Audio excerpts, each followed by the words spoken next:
Varicose veins తో బాధపడుతున్నారా? భారతదేశంలోనే బెస్ట్ ట్రీట్మెంట్ అందించే ఏకైక హాస్పిటల్ ఏవి.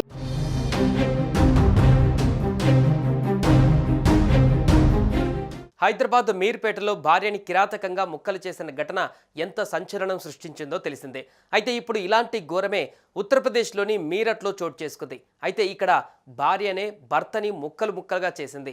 కూతురు పుట్టినరోజు వేడుకలు జరుపుకునేందుకు లండన్ నుంచి తిరిగి వచ్చిన భర్తను భార్య దారుణంగా హత్య చేసింది. తన ప్రియుడితో కలిసి భర్తను హతమార్చింది. హత్య తర్వాత ఆ భార్య ప్రియుడితో కలిసి తన భర్త మృతదేహాన్ని 15 ముక్కలుగా నరికింది. ఇద్దరు కలిసి ఆ ముక్కలను డ్రమ్లో వేసి సిమెంట్తో ప్యాక్ చేశారు. ఆ డ్రమ్మును ఇంట్లోనే ఉంచారు.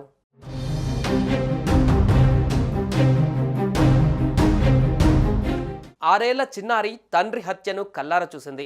తన తల్లి మరో వ్యక్తితో కలిసి తండ్రిని ప్లాస్టిక్ డ్రమ్లో దాచడం గమనించింది. అయితే అది దాచడం కాదని నాన్నను చంపేశారని ఆ చిన్నారికి తెలియదు.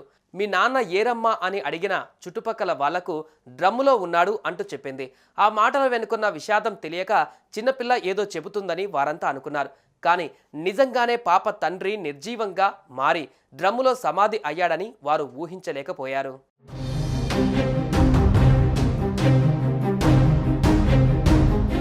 అసలు స్టోరీకి వస్తే లండన్లో మర్చెంట్ నేవీ అధికారిగా పనిచేస్తున్న సౌరభ్ రాజ్పుత్ కొద్ది రోజుల క్రితమే సొంత ఊరైన మీరట్కు వచ్చాడు. మార్చి 4 నుండి సౌరభ్ కనపడకపోవడంతో కుటుంబ సభ్యులకు అనుమానం వచ్చి పోలీసులకు కంప్లైంట్ చేశారు. అప్పుడే అసలు ఘోరం వెలుగులోకి వచ్చింది. భార్య ముస్కానే ప్రేమికుడితో కలిసి సౌరభ్ని చంపినట్టుగా తేలింది. భర్తని ముక్కలు చేసి చంపాల్సిన అవసరం ముస్కాన్కి ఏమొచ్చింది? భర్త సౌరభ్ తన కుమార్తె పుట్టినరోజు జరుపుకోవడానికి లండన్ నుంచి మీరట్కు వచ్చాడు. తన భార్య కుమార్తెను సర్ప్రైజ్ చేసేందుకు తాను భారత్కు వస్తున్నట్లు ముందుగానే చెప్పలేదు సౌరభ్. అకస్మాత్తుగా ఇంట్లోకి వచ్చిన సౌరభ్కు తన భార్య ముస్కాన్తో పాటు సాహిల్ కూడా కనిపించాడు. వారి మధ్య గొడవ ప్రారంభమైంది. ఈ నేపథ్యంలో భార్య, ఆమె ప్రియుడు కలిసి సౌరభ్ను హతమార్చారు.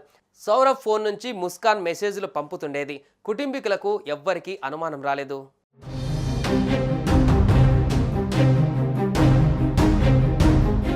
ముస్కాన్ సాహిల్ మధ్య సంబంధం కొత్తది కాదు. ఇద్దరు చిన్నప్పటి నుంచి ఒకరికొకరు తెలుసు.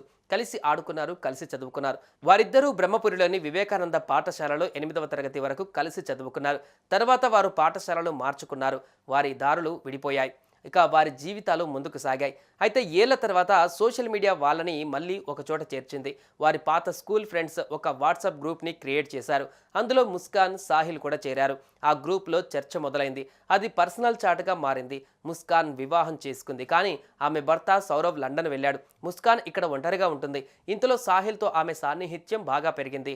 వారు మీరట్ మార్కెట్లలో కలవడం మొదలుపెట్టారు. కలిసి తిరగడం స్టార్ట్ అయ్యింది. ఆ తర్వాత ఈ స్నేహం ప్రేమగా మారింది. క్రమంగా సాహిల్ ముస్కాన్ జీవితంలో ఒక పార్ట్ అయ్యాడు.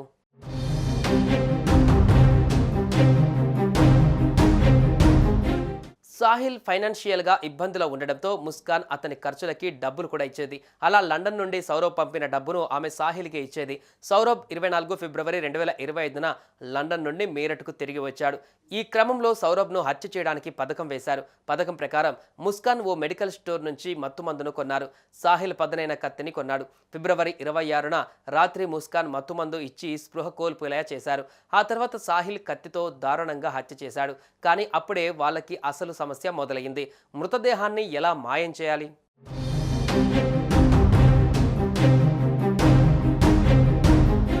సౌరభ్ మృతదేహాన్ని దాచేందుకు ముస్కాన్, సాహిల్ మొదట ప్లాస్టిక్ సంచిని ఉపయోగించాలని అనుకున్నారు.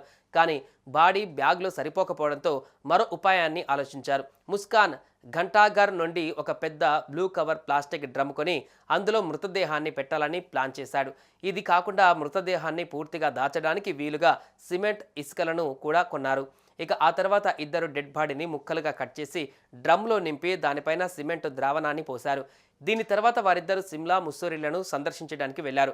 ఇక్కడ ముస్కాన్ తన తెలివిని ప్రదర్శించింది. ఆమె సౌరభ్తో విహారయాత్రకు వెళ్తున్నట్లు చుట్టుపక్కల వారికి చెప్పింది. సిమ్లా వెళ్లిన తర్వాత ముస్కాన్ తన మొబైల్ ఫోన్ నుండి సౌరభ్గా నటిస్తూ సౌరభ్ సోదరికి మెసేజ్లు పంపింది. అలా అందరూ సౌరభ్ బతికే ఉన్నాడని అనుకునేలా చేసింది.